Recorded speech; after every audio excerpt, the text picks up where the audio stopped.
할렐루야! 오늘도 주님 안에서 참으로 기쁘고 즐거운 날입니다. 오늘 우리가 함께 살펴볼 하나님의 말씀은 마가복음 11장 13절부터 14절까지의 말씀입니다. 마가복음 11장 13절 그리고 14절 말씀을 함께 합독하겠습니다.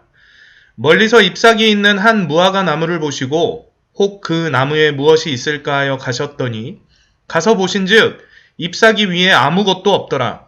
이는 무화과의 때가 아님이라. 예수께서 나무에게 말씀하여 이르시되 이제부터 영원토록 사람이 내게서 열매를 따먹지 못하리라 하시니 제자들이 이를 듣더라. 아멘. 저는 오늘 함께 읽은 이 본문의 말씀을 가지고서 무화과의 때가 아님이라 라는 제목으로 이렇게 말씀을 나누도록 하겠습니다. 우선 이 본문의 내용을 살펴보자면 대략 이렇습니다. 예루살렘으로 그의 제자들과 함께 입성하신 이 예수님께서 이튿날 그 베다니를 떠나셔서 길을 걸으시다가 한 무화과 나무를 발견하였습니다. 예수님께서 매우 시장하신 때에 열매가 있는지 살펴보았는데 잎사귀만 무성하고 아무런 열매가 없었던 거예요. 그런데 사실 그 시기는 무화과 나무가 무화과의 열매를 맺을 만한 시기가 아니었습니다. 그런데 예수님께서 이 무화과 나무를 보시고 앞으로는 그 어떤 열매도 맺지 못할 거다라고 이렇게 저주하고 계시는 내용이 오늘 우리가 함께 읽은 본문의 말씀입니다. 우리는 이 본문의 말씀을 어떻게 받아들여야 할까요? 조금 혼란스러움을 겪을 수도 있죠. 왜냐하면 그 이유가 바로 이 13절 말씀 후반부에 등장하는 이 말씀 때문입니다. 이는 무화과의 때가 아님이라. 도대체 왜 예수님께서 때가 아직 이르지 않은 그 무화과 나무를 보시면서 열매 맺지 못했다고 질책하시고 저주를 하셨을까?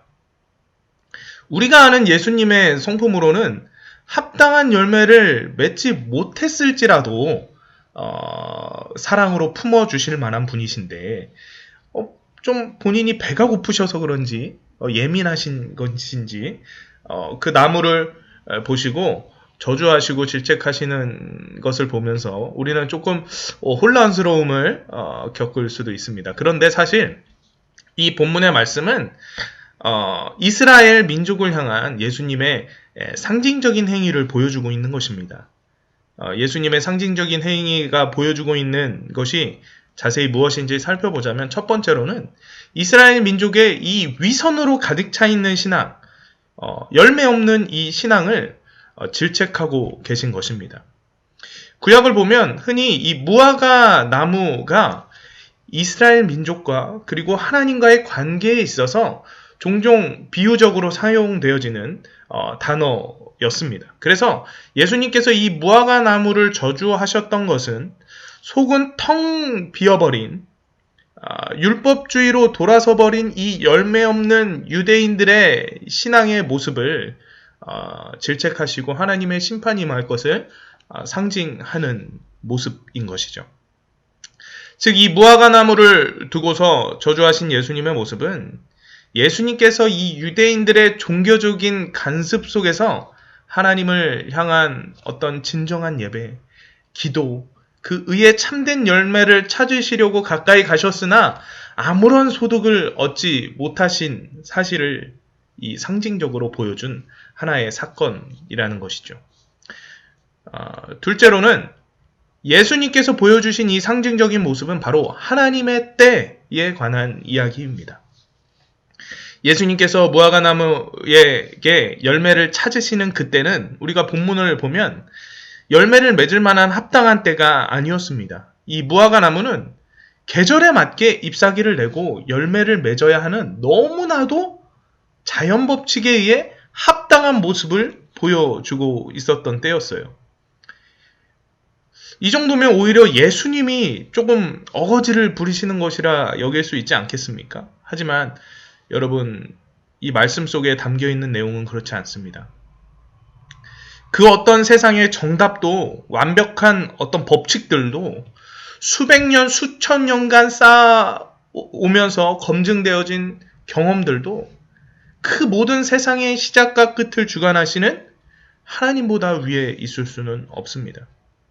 하나님이 찾으시는 때, 하나님이 원하시는 그 때가 정한 때인 것이지, 우리가 교육을 통해서 경험을 통해서 검증되어진 것을 옳은 것이라고, 옳은 때라고 이야기할 수 없다라는 것이죠. 우리는 가끔 하나님 보시기에 얼마나 인간의 삶이 짧고 먼지 같고 아무 의미 없는 시간처럼 짧게 보여지겠습니까? 영원히 사시는 하나님께서 보시기에. 그런데 우리는 이 짧은 인생을 살아오면서 배우고 익히고 경험한 것을 토대로 내가 정하는 것이 옳다고 여기며 정하다고 여기며 살아가곤 합니다. 우리의 생각과 판단이 정한 것인지 혹은 그렇지 않은지를 내가 판단해요. 나의 경험과 나의 지식을 통해서. 하지만 하나님의 뜻과 계획이 분명 우리의 뜻과 다를 수도 있습니다. 내가 기다리던 때와 다른 때 하나님이 역사하실 수도 있다는 것입니다. 우리의 신앙적인 판단과 기도의 응답은 늘 하나님이 정하신 때와 그 뜻에 맞춰져야 하는데, 가끔 내가 먼저 앞장서 나아가니까 그때와 뜻이 하나님과 다를 때 내가 실망하고 하나님을 원망하고 하나님을 떠나가기도 하는 것이죠. 주님 뜻에 나를 맞추는 것이 참된 기독교 신앙입니까? 아니면 내 뜻은 정해져 있고 그 뜻에 합당한 것을 하나님을 끼워 맞추는 것이 올바른 신앙입니까? 당시 유대인들과 율법학자들, 많은 종교자들은 모두 인간의 이 관습적인 종교적 행위가 옳은 것이라 여기며 살아가고 있었어요. 율법을 아주 철저히 지키며 살아갔죠. 그것이 옳은 것이라 여겼기 때문에.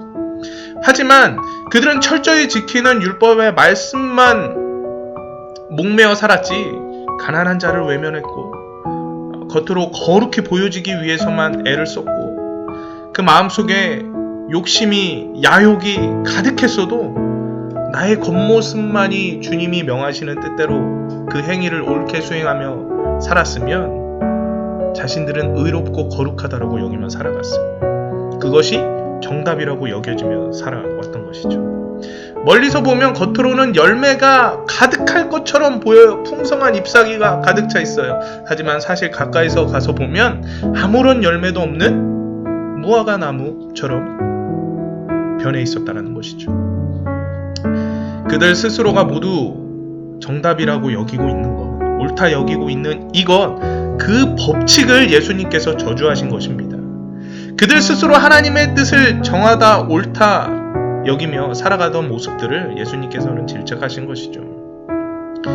인간의 그 어떤 최고의 방법도 법칙도 이론도 하나님의 뜻을 앞서갈 수가 없습니다.